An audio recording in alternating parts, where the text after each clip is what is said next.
20 page की transcript पढ़ने के बाद मैं आपके सामने महाराष्ट्र सीमलेस कंपनी के बारे में कुछ 4-5 बातें बताऊंगा, ध्यान से समझना।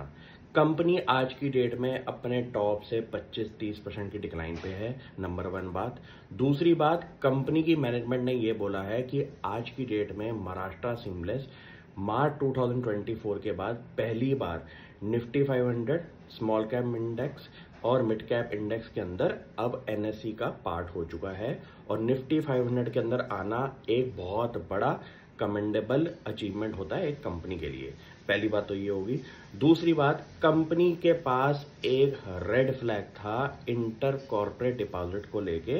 कंपनी की मैनेजमेंट ने बोला है FY24 के रिजल्ट्स के अंदर कि आज की डेट में कोई भी इंटर कॉर्पोरेट डिपॉजिट्स नहीं है।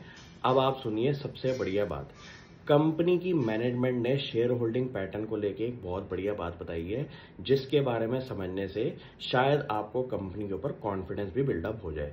पिछले 1 साल के टाइम पीरियड में FII DII की शेयर होल्डिंग इस कंपनी के अंदर 7% से इंक्रीज होके आज की डेट में 15-16% पे खड़ी हुई है।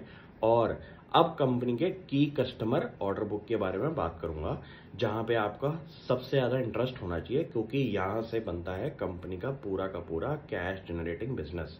अब आपको देखना पड़ेगा कि कंपनी की जो ऑर्डर बुक है वो है 1700 करोड़ की। यहां पे कंपनी की मैनेजमेंट ने बोला है कि 60% ऑर्डर बुक हमारी ONGC और ऑयल इंडिया से आ रही है।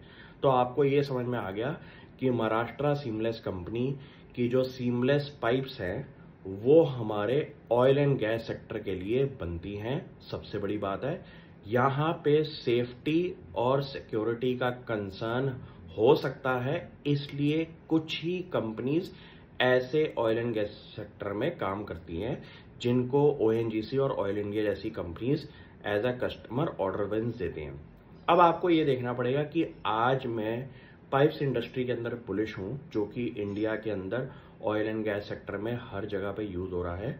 वहां पे मेरे पास एक कंपनी है जिसके पास सबसे बड़ा मेजॉरिटी शेयर बनता है ऐसे कस्टमर के साथ काम करने में। तो कुछ ऐसे इंपॉर्टेंट पॉइंट्स अगर हर 6 महीने के टाइम पीरियड में आप अपनी पोर्टफोलियो कंपनियों पे लगाओ तो शायद आपको ये समझ में आ जाएगा कि मेरी पोर्टफोलियो कंपनी कैसे परफॉर्म कर रही है। ये चीजें ट्रांसक्रिप्ट के अंदर आपको छांट के पकड़नी पड़ती हैं।